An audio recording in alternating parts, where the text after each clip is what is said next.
Oiê! A primeira live tinha que ser com você. É muita modernidade, hein?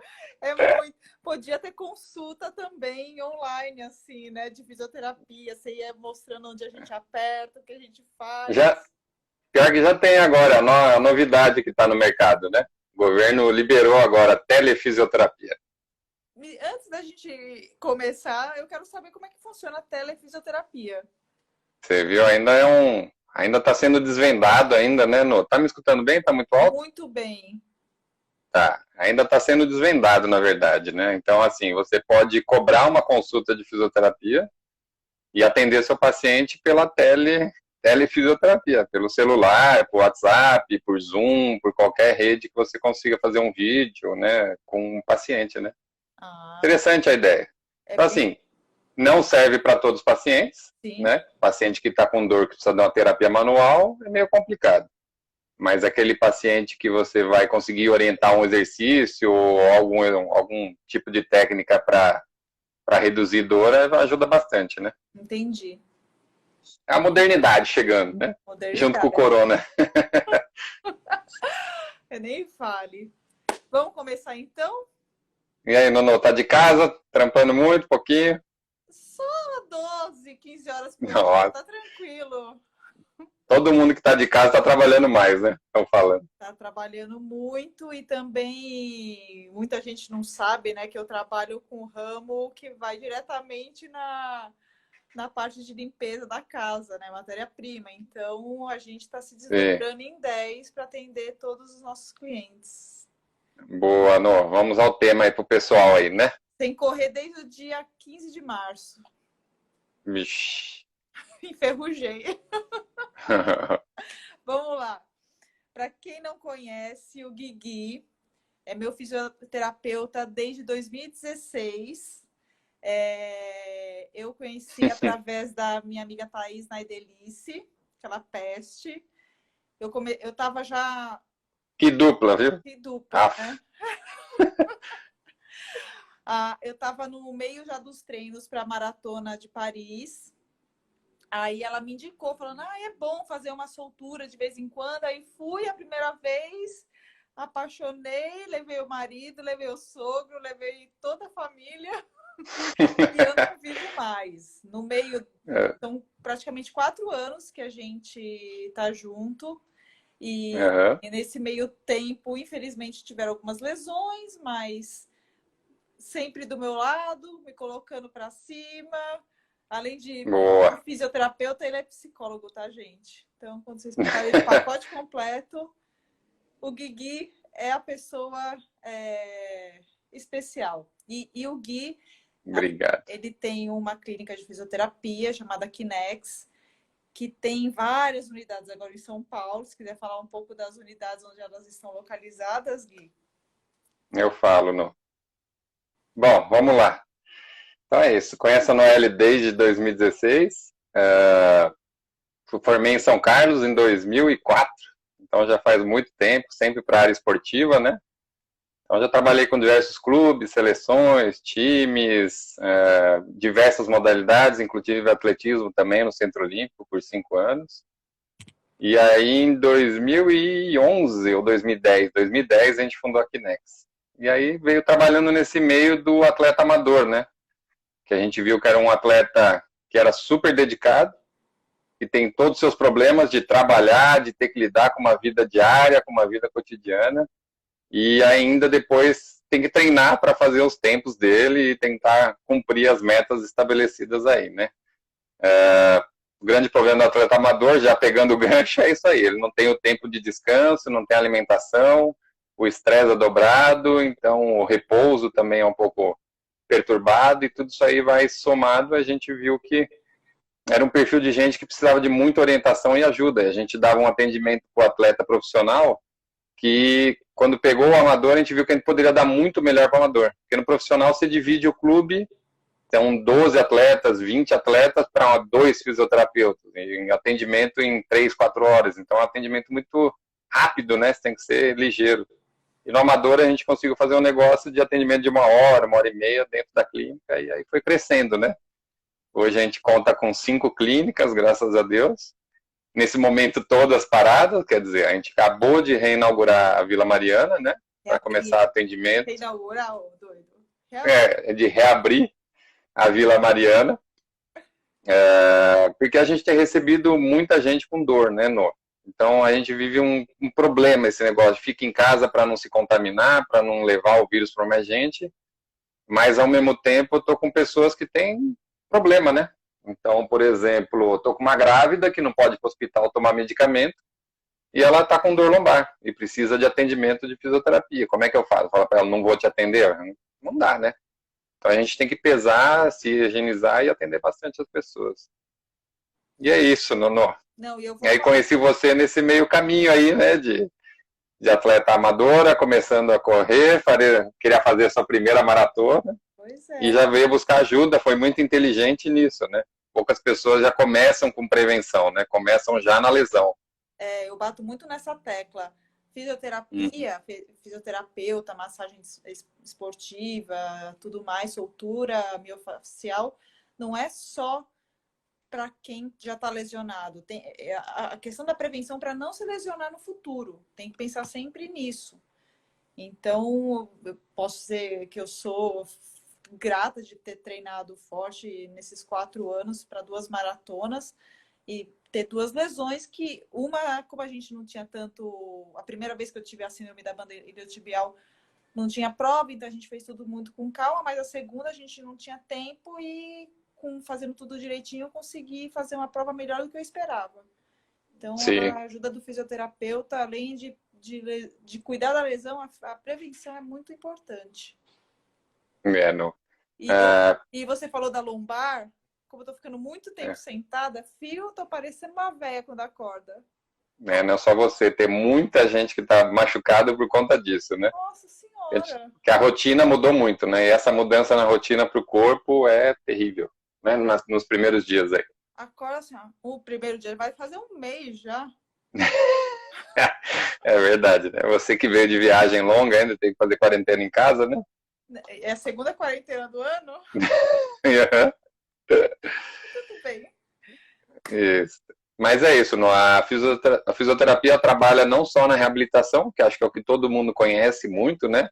Na hora que machucou, na hora que operou, e aí vai procurar o fisioterapeuta porque quer curar, mas trabalha muito na prevenção hoje em dia e no recovery também, né? Então, essas 3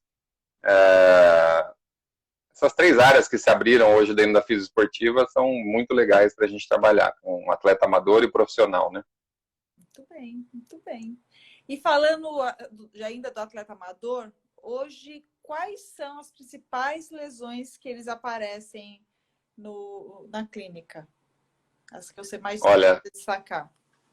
Em algum esporte, alguma modalidade ou geral? Vamos falar da corrida, que é os seguidores que estão aqui assistindo, são corredores, então vamos falar as 5 top 5 das lesões. Top 5. Top 5 das lesões dos corredores. Boa. As principais lesões que ocorrem no corredor, então, uma que você já citou, síndrome do trato iliotibial, aquela dor na lateral da perna que vai até o joelho, bem naquela parte lateral, que começa numa quilometragem determinada e faz você parar. Então, é aquela dor que não passa com a atividade física, ela impede você, né? Sempre que eu corro 4 km, no 4º quilômetro dói. Então, isso é uma dor batatinha de ser síndrome do trato iliotibial. O pessoal da natação também quer saber lesões. Nossa, nem aponto aqui. Nem começa, Danilão. Começa não, hein? A gente vai falar de corrida hoje aqui, rapaz. Então, a síndrome do trato iliotibial, fascite plantar, né? Não, então acontece muito. Ainda não é bem explicado se é o pé chato ou se é o pé plano, né? O pé plano quer dizer ou o pé cavo. Então, mas a fascite plantar é uma delas. Canelite, clássico, né? De quem nunca correu e vai começar a correr do nada. Então, é a terceira dor. Hoje tem aparecido bastante lesão no quadril também. Então, as tendinites de glúteo, as tendinites daquela região de atrito da banda iliotibial. E no joelho a condromalácia também, que vem junto aí com essas lesões de sobrecarga, né? Então são 5 lesões aí que ocorrem, mas tem uma boa porcentagem das lesões aí? E a maioria por falta de fortalecimento. Então, a maioria pode ser, geralmente é pela pessoa estar parada e aumentar muito o volume de treino. Então, hoje a gente vê muita pessoa correndo sem o educador físico orientar. Pegando planilha de amigo, pegando planilha de internet, então sem ser uma coisa tão direcionada para você. E esse é um dos grandes problemas de quem não conhece o corpo, né? Quem conhece já sofre, imagina quem não conhece, né? Então muitas pessoas começam a correr, começam a fazer a prática da atividade física e esquecem de como fazer o passo a passo. Já querem fazer, pegam uma revista que vai prometer corra 10 quilômetros em apenas uma semana, corra 21 quilômetros em um mês, sabe? E aí começa a se empolgar e aí vem a lesão por sobrecarga, né? Que a sobrecarga é isso. Nosso corpo, osso é material, tendão é material, então tudo isso tem uma certa resistência e uma durabilidade. Passou daquela resistência que você tem, o tecido começa a se machucar. E aí ele começa a degenerar ou ele se machuca de uma vez e você tem que ficar parada. Então a lesão é um aviso que você está fazendo alguma coisa errada, né? É. E aí pode também, tem muitas outras coisas, né? Aí entra em biomecânica, ver se está fazendo certinho, fortalecimento, como é que foi feito. Pô, você vai correr, mas você se preparou para isso? Como é que foi feito esse preparo, né? Então, é uma gama muito grande de coisas que a gente tem que estar atento. Mas, basicamente, a principal dica é se prepare antes de fazer qualquer prática esportiva, principalmente a corrida, que exige bastante, né? Isso é verdade. E é sempre bom procurar um profissional que te oriente na corrida, um profissional também que te oriente os exercícios corretos para praticar. Hoje é o que você tem feito, né, Nô? Eu tenho feito junto com o Igor. Então, o Igor, ele faz uma preparação de acordo com o período que a gente tem também de treino para a prova foco, né? Temos 4 meses de ciclo para Boston, então ele vai encaixar, vai olhar minha planilha de corrida. Hoje ele até fala já com a minha Nutri para alinhar tudo em conjunto. Então, sempre focado em evitar as lesões. Para a gente ter uma ideia, Nô, você que é uma corredora de sucesso, quantos profissionais você tem em volta de você, te orientando nessa área de corrida? Meu treinador de corrida, o meu treinador de fortalecimento, minha nutricionista e você. Olha aí. E o João também. E o João? São 5 pessoas só contando para isso, para te ajudar. E também então, eu coloquei mais uma Carol para fazer drenagem linfática. Isso, já são 6. Você tá vendo? Um atleta profissional de tênis, ele tem 12 a 15 profissionais em volta dele, por exemplo. É bastante gente. Então, você está muito bem resguardada, né? Então, isso é legal de ver que você foi adquirindo pessoas para sua vida com expertise naquilo que fazem e viu que isso é importante, né? E o que é mais legal é isso, as pessoas, esses profissionais tentarem interagir um com o outro, né? É muito Porque importante. o que você falou é periodização. Periodização é o quê? Se eu quero errar a periodização, eu quebro antes da hora, né? Se eu errar a periodização, não vou atingir o pico na hora que eu preciso. E o que eu vejo muito do corredor de rua hoje em dia é aquilo que é bater o seu tempo o tempo inteiro e não tem foco em determinadas atividades físicas. Então, ele vai lá, começa a correr, quero treinar para a maratona de Boston. Aí vai lá, começa a treinar. E, de repente, aparece uma meia maratona inesperada. Não, vou me inscrever nessa meia. De repente, aparece uma outra corrida. E ele vai misturando um monte de corrida no meio do processo e esquece que a prova-alvo está lá na frente, né? E aí acaba se perdendo nisso. Muitos que não contam com um preparador físico, com um técnico de corrida em si, né? É verdade. Mas é isso aí. Tem que estar atento porque as pessoas se perdem. Cadê você? Sumiu. A Camila Marioli tá me ligando. Deixa eu desligar ela aqui. Não. Deixa ela. Pronto. Não, manda. Às vezes parece que eu sou super chata, que eu recuso vários convites de corrida, mas eu tenho que seguir muito bem o meu treinamento. Vai que eu vou, faço uma prova X, acabo me machucando, quebra todo o ciclo. Boa. Ô, Gui, eu acabei não vendo... agora aqui. E aí, Thales? A Regina perguntou, na média, quanto tempo demora para curar uma lesão? Bom, é uma pergunta muito vaga que depende muito de qual lesão, né? Exato. Então, por exemplo, pode ser uma lesão muscular, pode ser uma lesão óssea. Agora de óculos tá top, hein? Tá Tá aparecendo chegando, até a figurinha do, tá chegando do fotografia WhatsApp. nenhuma.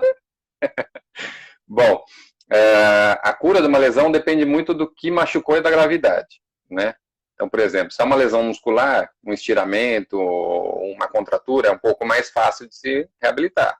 Se é uma lesão grau 2, que já tem extravasamento de sangue, perda de função, vai demorar um pouco mais. Se é uma lesão grau 3, que rompeu completo, demora muito mais, né? Então, se é uma lesão no osso, também é outros 500. Oi, Jojo! Então é isso, depende muito da onde a lesão, para responder um pouco mais afinco para ela o que ela está perguntando aí, né? É verdade. Ó, eu mesma já tive a mesma lesão em duas pernas, uma em cada perna, né? Uma em 30 dias eu estava zerada, a outra demorou 4 meses. É isso aí. Então, assim, tem lesão que você cura em uma sessão, tem lesão que vai demorar aí até 6 meses às vezes. Então depende muito do que a gente está perguntando e falando, né? Muito bem. Tem uma outra pergunta aqui do Danilo, o nadador.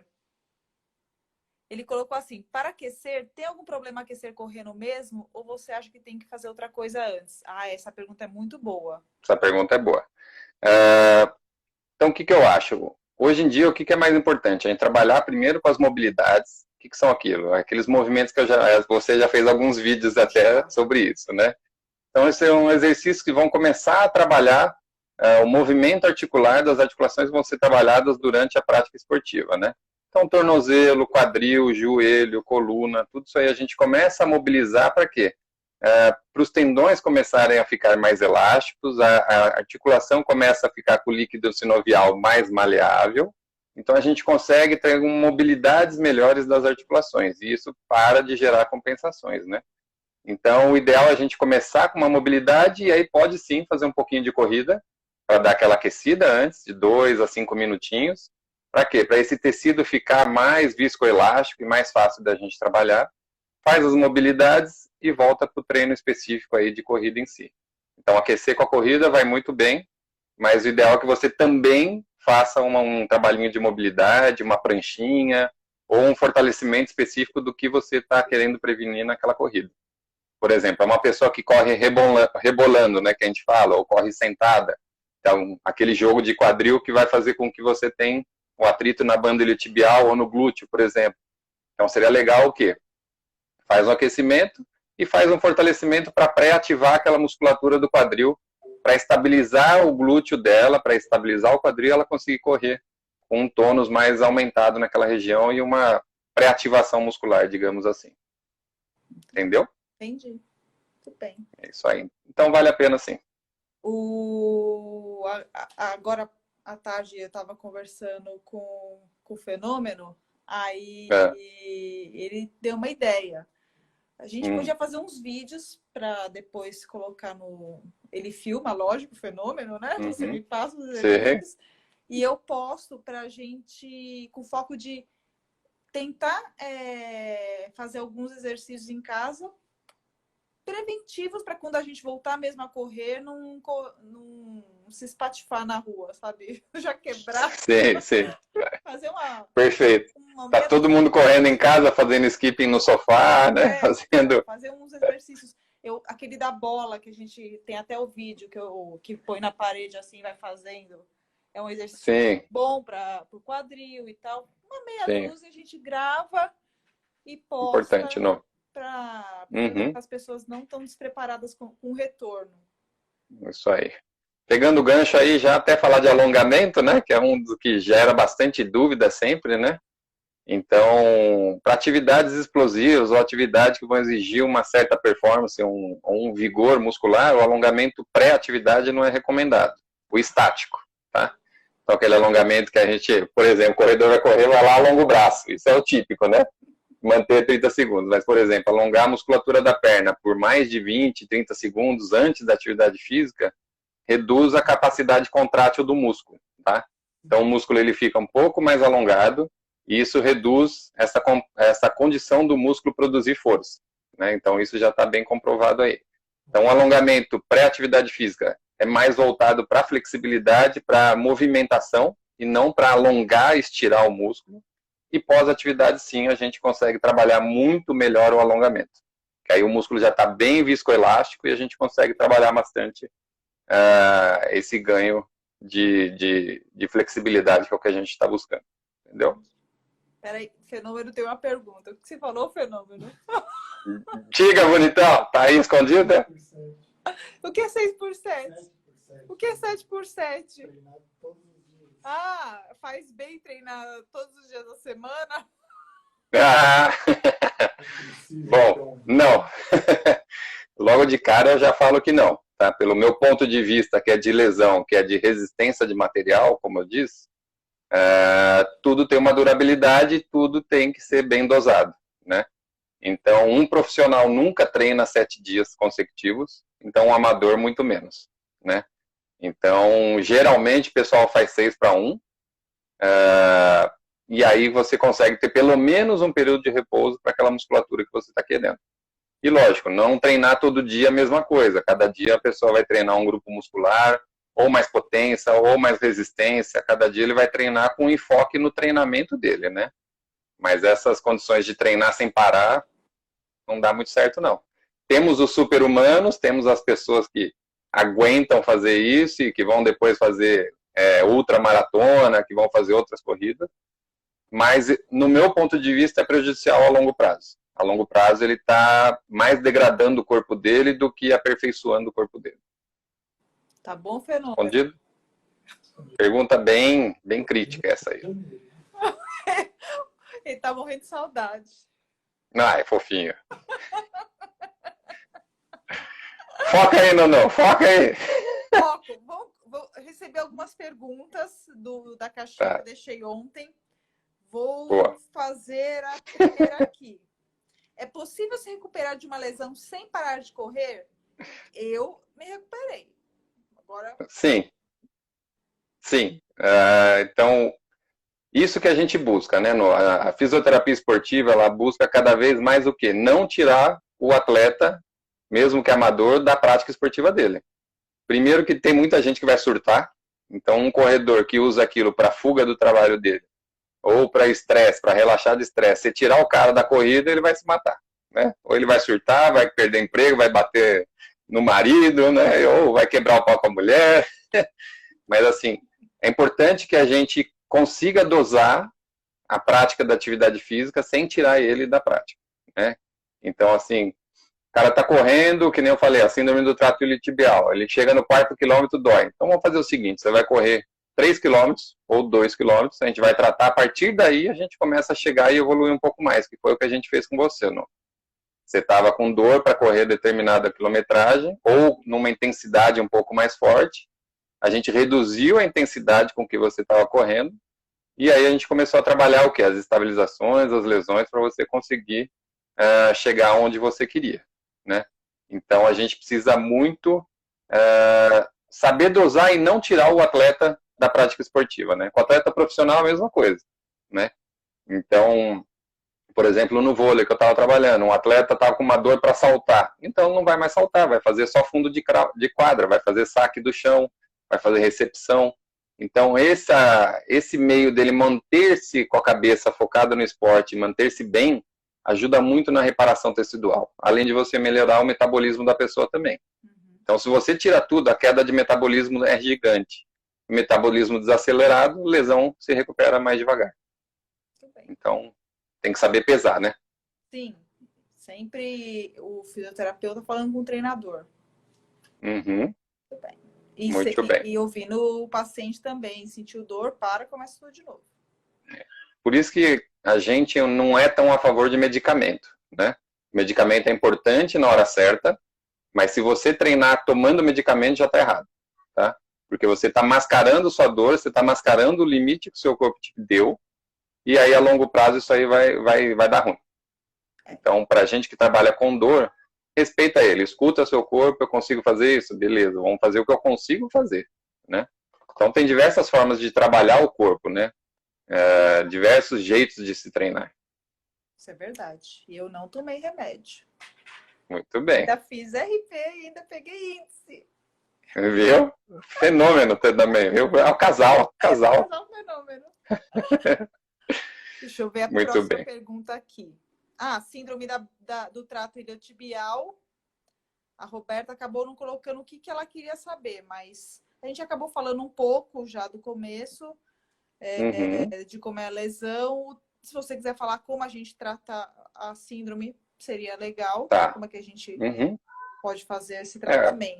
Pelo próprio nome, né, quando fala síndrome, já é multifatorial. Né? Então, não é uma lesão que nem uma tendinopatia. Bom, é isso. Né?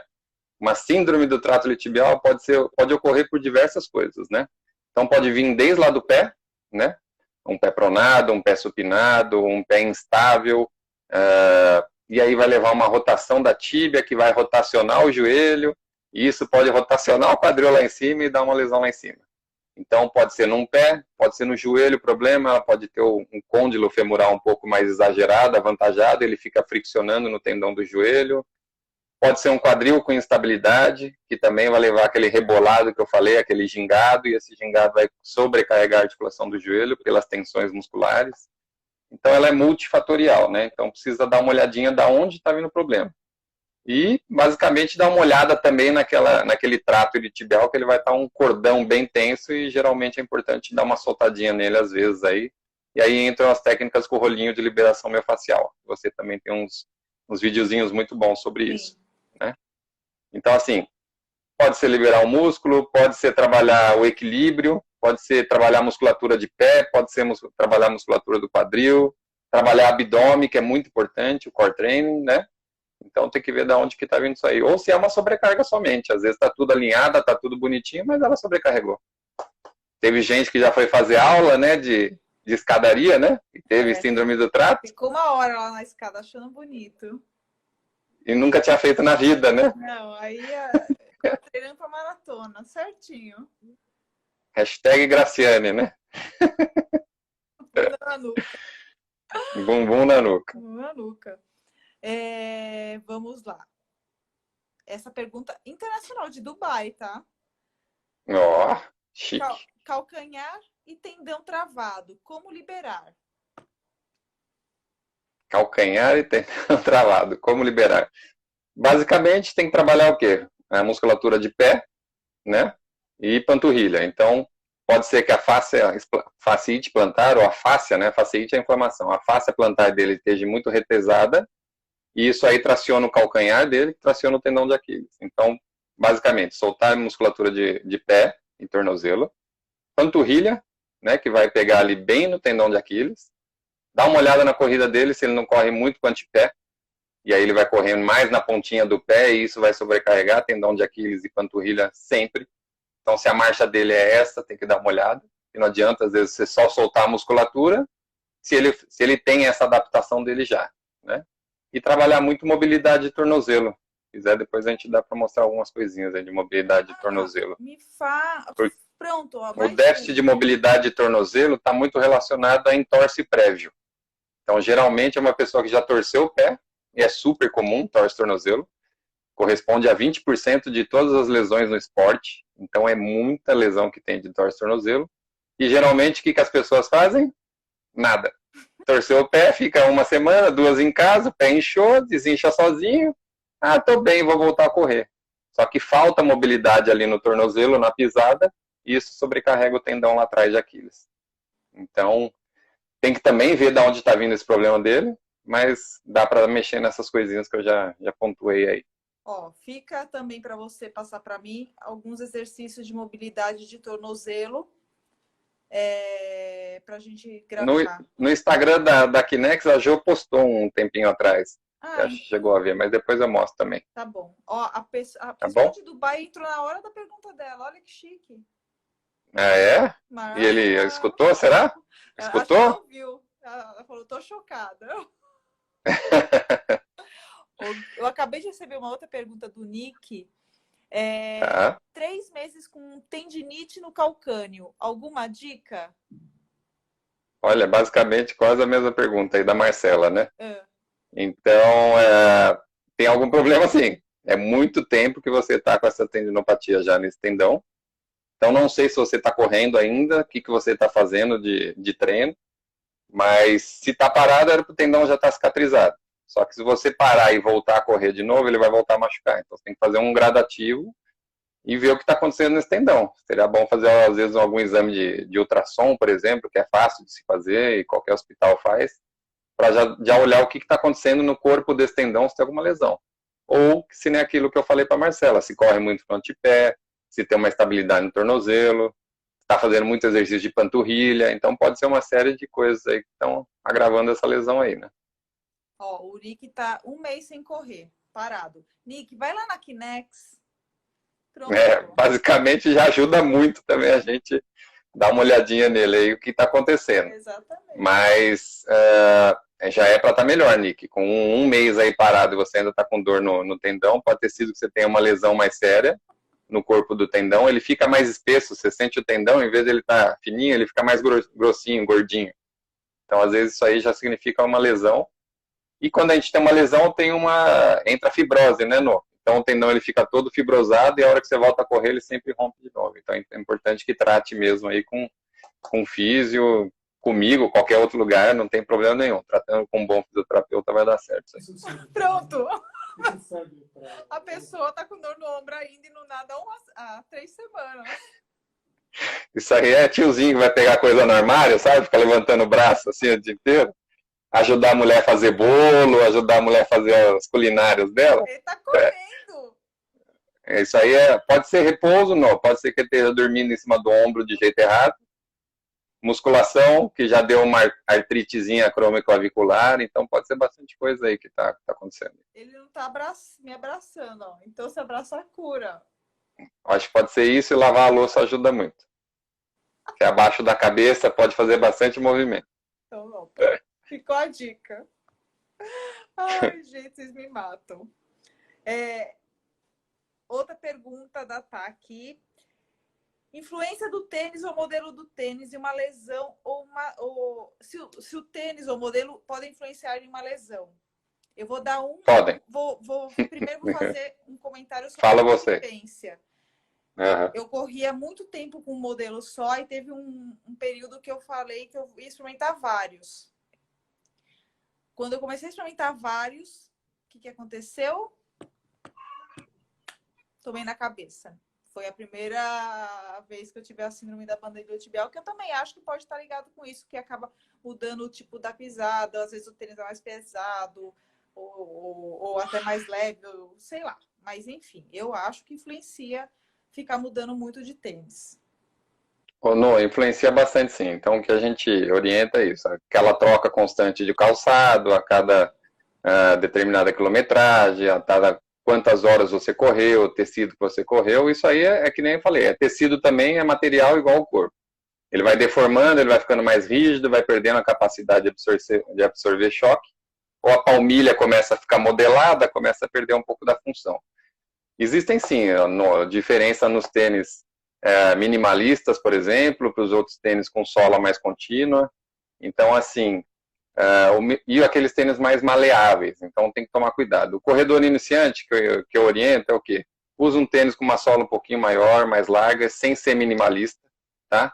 O minimalista acho que é um tênis para pessoas mais experientes, porque já sabem como correr, já não tem instabilidade no tornozelo, a musculatura do pé já está preparada para isso, né? Então tem tênis que é mais mole, tem tênis que é mais duro, tem tênis que tem o cabedal maior, tem tênis que tem para supinado, para pronado, para neutro. Então, assim, o tênis influencia, sim, em algumas coisas, e algumas marcas são mais maleáveis do que as outras, né? Então, tem marca que é legal até pessoas com 80 quilos, por exemplo, acima de 80 quilos já outra marca é mais indicada. Então, não vou entrar nesses detalhes aí, mas é importante ela saber qual tênis que ela gosta e tentar ficar naquela linha daquele tênis ali, né? Então, às vezes, também tem pessoas que estão com determinada lesão que a gente orienta a mudança do calçado para outro tipo, né? O Roca é um tênis legal para quem tem fasciite plantar, por exemplo, né? Então, ele ajuda um pouquinho nessa estabilidade do tornozelo. Mas tem tênis diferentes para cada lesão aí, mas o que mais importa é o quê? A pessoa se sentir confortável e bem com o tênis, né? E outra coisa falando, que até lembra um pouco da questão do tênis, é o tipo de a parte do asfalto, igual na USP, a gente sempre corre em um sentido só. Isso. E sempre pensa para um lado só. É isso aí. O melhor seria... Tudo bem, eles vão xingar a gente, né? Mas o melhor seria dar uma volta sentido horário e a outra anti-horário, certo? Ou um dia você faz num sentido, no outro você faz no outro. Tá. Porque qual que é o problema é isso, é que nem na pista de atletismo, todo mundo corre no mesmo sentido, né? Então uma perna você vai tensionar mais a musculatura do lado interno da coxa, outra perna você vai tensionar mais o lado externo da coxa. Então uma pode dar pubeite ou uma lesão na adutora, a outra pode dar síndrome do trato iliotibial, uma tendinite glútea. Ou correr na sarjeta, né, que também é assim, no meio fio ali. Então isso aí tudo vai influenciando e vai entrando nesses detalhes da lesão, né? Pô, mas por que eu tive? Eu não mudei nada. Aí você vai descobrir depois de umas 3, 4 sessões, o cara te fala, meu, só corro em tal lugar, nesse...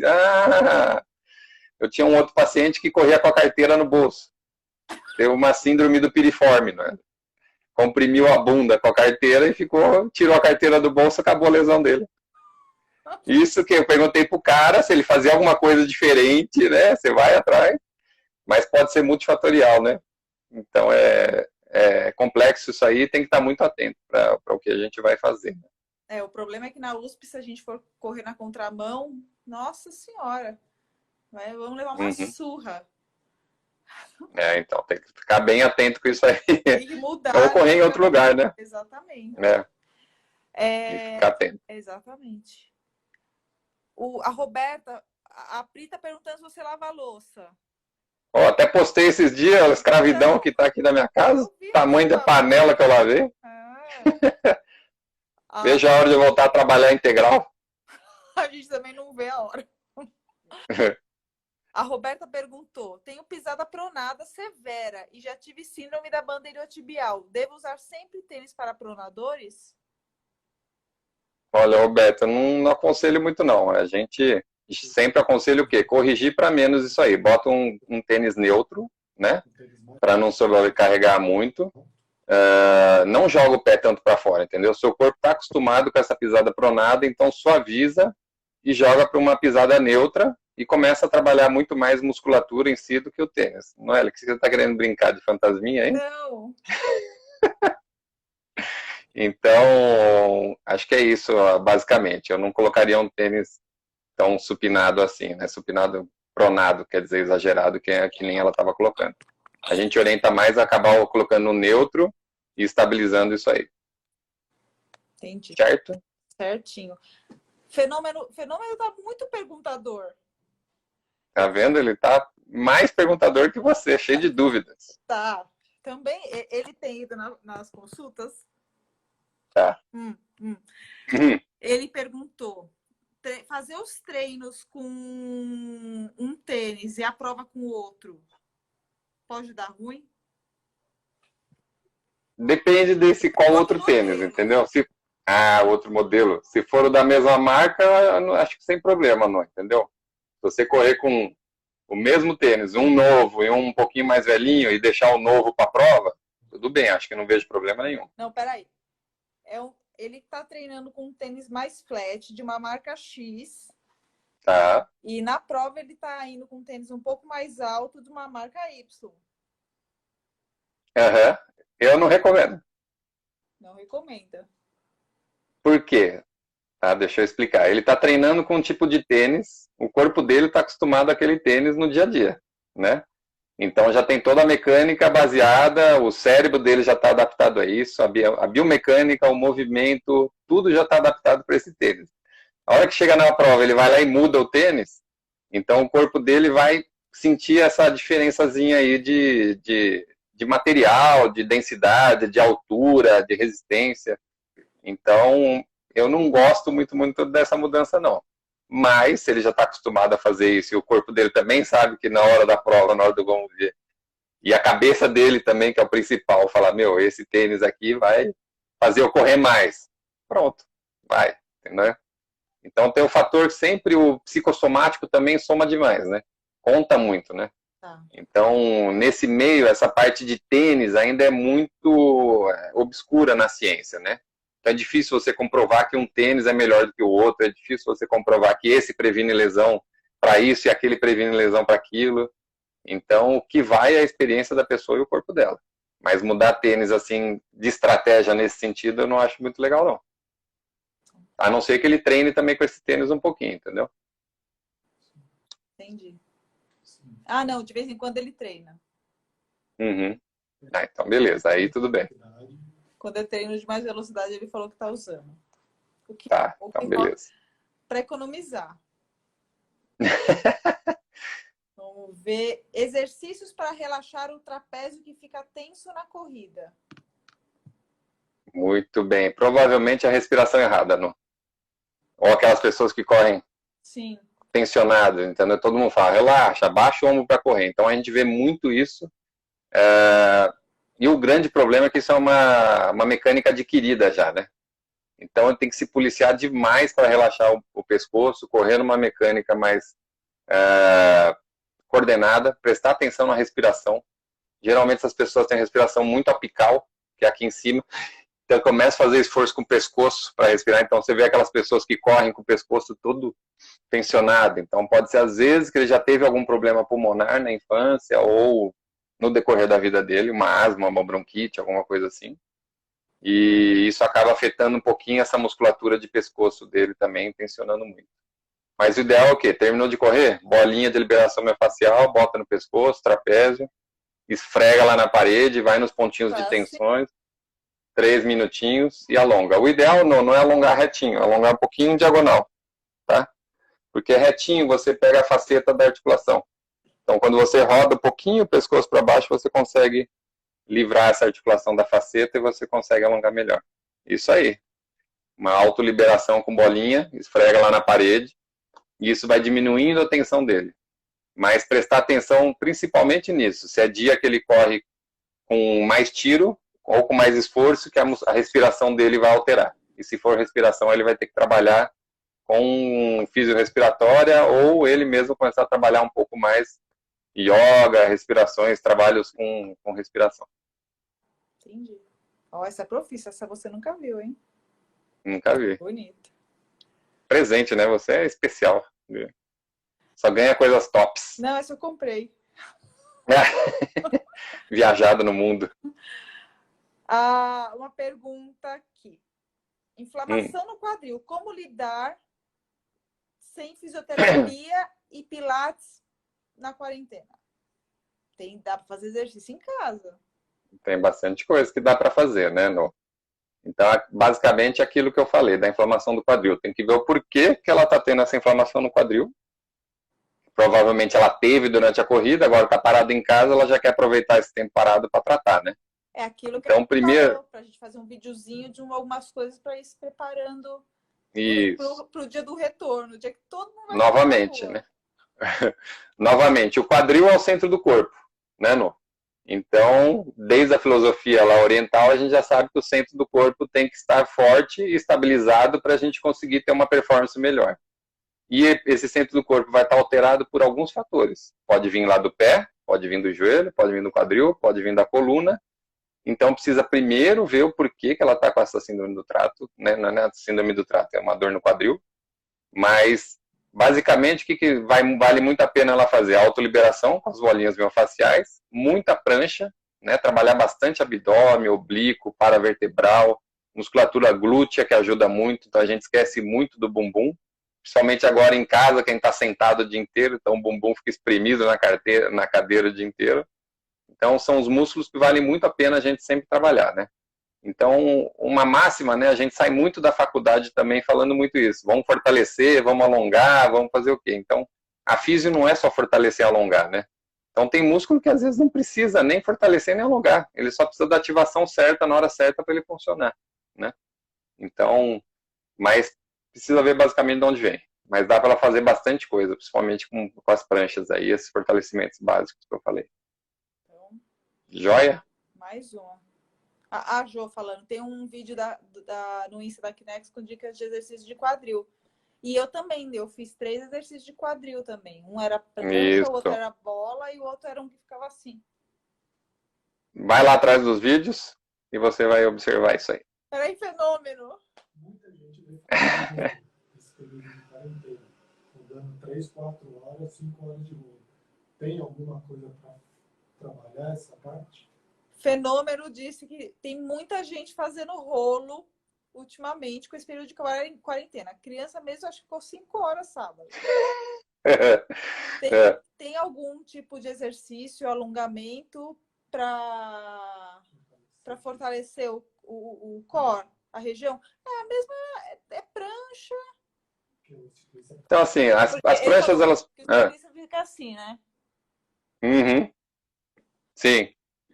Então, assim, as pranchas, elas basicamente podem ser de alguns tipos, né? Pode ser a estática, aquela paradinha, ou a dinâmica que você ainda estabiliza o centro do corpo, mas começa a movimentar a periferia do corpo, né?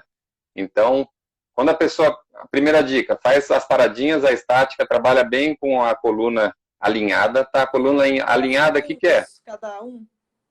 Pode começar com 20, 30 segundos cada posição, vai aumentando a dificuldade até chegar basicamente 1 minuto, e aí você começa a variar isso aí, estimular um pouco. Tira um braço, tira uma perna, controla com a respiração também, que é importante, né? Então, tomar cuidado com as tensões musculares, né? E então, assim, basicamente, dá para fazer muita coisa em casa ainda nesse período. Os rolinhos, por enquanto, não tem contraindicação de passar em musculatura, mas o que a gente tem que evitar é em parte óssea, né? Com certeza. Então, aquela parte de trocânter, joelho, extremidades ósseas, a gente não pode passar o rolinho de jeito nenhum. Eu já vi gente passando na patela, não é? Aquele ossinho da frente do joelho, sabe? Então o cara começa a fazer, tá com o joelhinho lá, esfrega o joelhinho no rolinho e acha que é um nódulo de tensão. Pelo amor de Deus, hein? Então, pronto. Fenômeno. Vamos lá. Respondido. Vamos fazer uma live só com ele na próxima. Eu também acho. Dica já é no meio. Ó, uma corre muito. Corre demais. Uhum. Olha, essa pergunta tem a ver com o mito da meia de compressão. Uhum. Já respondeu. Hã? É um mito. Já respondeu. É mito. Meia de compressão durante a corrida. Verdade ou mito? É mito.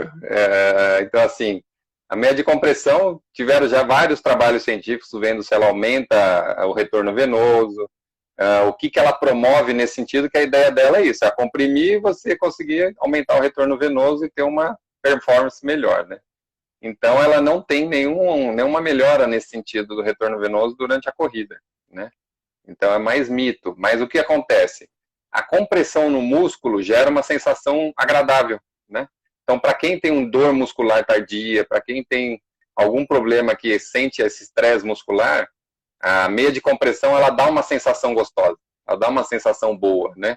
Então, tem muita gente que acaba utilizando por isso, né? E aí eu falo, beleza, então para você faz bem, mal ela não vai fazer. Então, pode utilizar a meia de compressão, entendeu?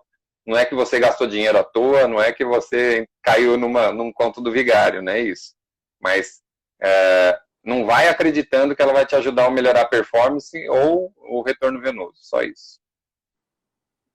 Certo? E para depois? Para depois, acho que vale a pena, aí sim, no. Então, assim, depois que acabou a atividade, que você vai ter aquele edema ou musculatura, o que acontece?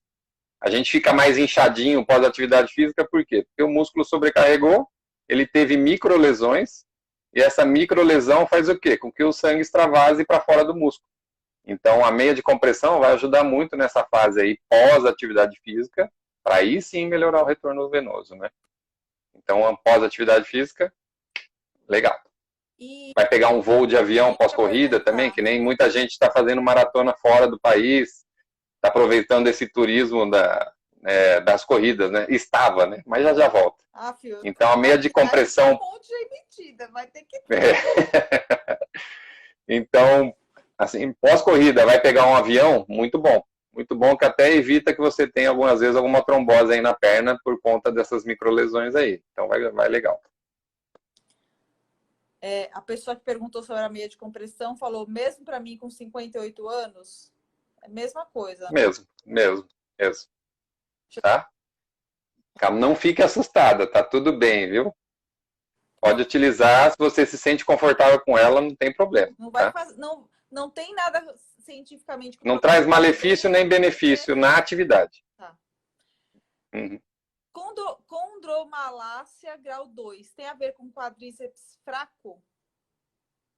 Olha, para mim, a condromalácia grau 2 quase todo mundo vai ter, entendeu? O que é a condromalácia? É uma lesãozinha atrás da cartilagem do joelho, né? Ou acho que ela está falando do joelho aí no caso. Você está perguntando do quadríceps. Novamente, né? Pode ser multifatorial, pode ser a anatomia do próprio joelho, onde excursiona a patela, né? Então ele desliza quando a gente faz o movimento. Então, o que está relacionado? A uma hiperpressão da patela contra o fêmur nesse deslizar aqui, né? Pode ser uma falta de alongamento de posterior de coxa, que vai comprimir mais ainda a patela. Pode ser a fraqueza do quadríceps ou uma hiperativação do quadríceps. Às vezes a pessoa é muito forte e ela não tem uma boa mobilidade, isso aqui está o quê? Macetado lá. Então ela tem uma compressão muito grande ali, né? Mas a condromalácia grau 2 é um achado de exame para mim, ela não refere dor. Porque a cartilagem, ela não tem sensores neurais. Então a cartilagem não vai falar para você, estou machucando, viu? Ela vai falar a hora que ela já estiver muito machucada. Tá? O que pode ocorrer, às vezes, é um edema no joelho, ficar um pouquinho inchado, aí sim você tem que sacar que você está machucando sua cartilagem. Tá?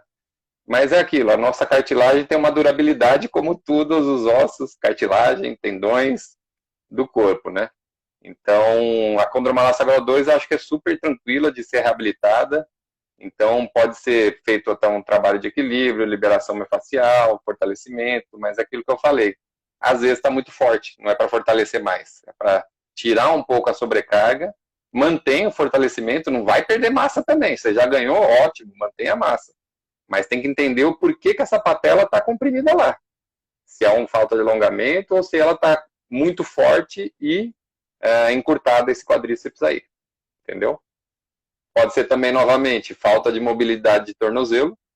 Então, a pessoa não tem a mobilidade adequada no tornozelo, ela vai jogar essa falta de mobilidade para o joelho. Então, aí começa a ter lesão lá no joelho também. Então, é isso.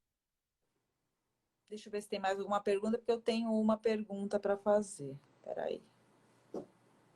Valeu, Sandrinha. Crossfiteira. Yogi. Quanto se deve modificar os treinos em função da idade pós 50 anos? Olha, boa pergunta. Aí acho que cabe muito mais perguntar a um preparador físico, né? Eles que vão saber dosar mais em relação à idade, né? Então, a idade, o que acontece? A gente tem a capacidade de reparar as lesões, as microlesões do treino diminuídas, né? Então, a gente precisa se alimentar com muito mais proteína do que os adolescentes, do que aquelas pessoas da meia idade. Então, às vezes, a gente esquece de comer proteína quando está chegando numa idade avançada. Não, vou virar alguma dieta específica. Não. Hoje em dia, o que se tem é que, assim, o idoso, ele tem que fazer, o idoso, né? Acima de 60, 70 anos, ele tem que fazer muita ingestão de proteína. Treino de força, sim, senhor, não só treino de resistência. Então, vai depender muito de quem é a pessoa, né? Mas, assim, tem que ser dosado. Eu acho que tem que aumentar, sim, um período de recuperação. Então, que nem o Fábio aí, que queria treinar 7 dias seguidos, né? Então, o 6-1 talvez seja... Oi? Talvez seja muito pouco. E a gente tem que fazer 5-1, por exemplo. Então, faz 5 treinos, descansa 1. Ou faz 4 treinos, treina 1. E assim vai. Entendeu? Então, diminui muito o tempo que a gente vai fazer esses períodos de repouso aí. Tá? Eu acho que é isso que tem que alinhar. O seu corpo vai dizer também. Eu fui atleta a vida inteira, meu corpo já aguenta um treino nesse nível. Né? O problema é que a gente nunca sabe qual é o nosso nível, né? A gente sempre acha que é mais, né? E aí erra nessa dosagem maior aí de tudo, né? Então, falar. Que o seu grupo, o seu paciente, quem você estiver orientando... ele ia mostrar como é o nome? Nossa, esqueci desse negócio. Training Peaks. Ah, sim. Isso é espetacular, não é? Cadê o descanso? Caraca, é um animal mesmo, né? É um animal. Puta merda, hein? Pra ontem. Então é isso. Acho que assim, com o passar da idade, a gente tem que entender o nosso corpo, escutar e dar um pouquinho mais de recuperação para ele. Só isso. E o preparador físico bom tem que saber isso aí também, para a gente acompanhar esse treinamento mais personalizado, né? Eu tenho pacientes de 70 anos correndo maratona, meia maratona. Então, são pessoas que estão aumentando a longevidade esportiva, conseguindo mais fortalecimento, mais estrutura no corpo dele para ele conseguir fazer atividade física plenamente, né? Mas é isso que eu ia falar também. Depende muito do histórico da pessoa, né? Se é uma pessoa que praticou atividade a vida inteira, é diferente de outra que vai começar a praticar com 60 anos. Totalmente. Sim. Então, é o que a gente diz. Quem é sedentário e vai começar a fazer alguma coisa, vai devagar. Quem já está nativa, já conhece um pouco seu limite, já veio treinando de lá.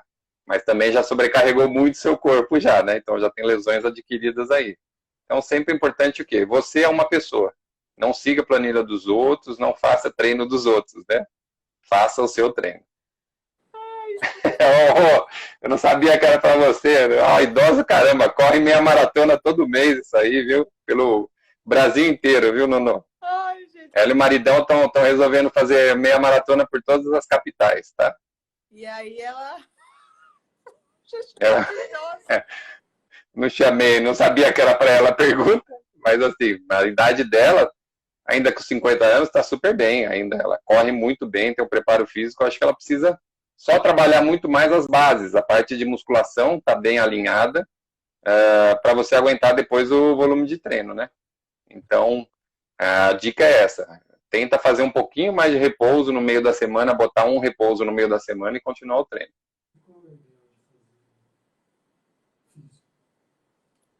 Quantas vezes por semana você recomenda fazer fisioterapia? Muito bem. Depende da periodização da pessoa e em que momento ela está, né, No?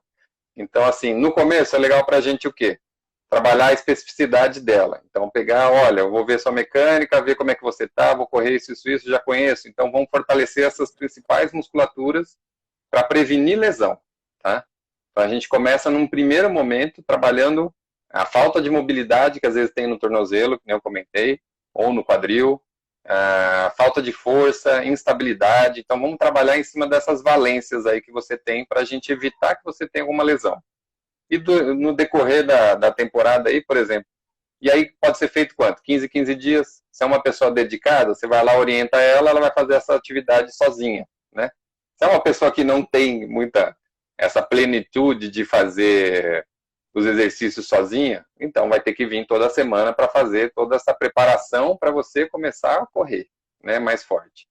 E no meio da temporada aí, eu estou treinando já forte, um volume de 10, 15 quilômetros por treino, 18 quilômetros por treino, vale a pena vir na fisioterapia para quê?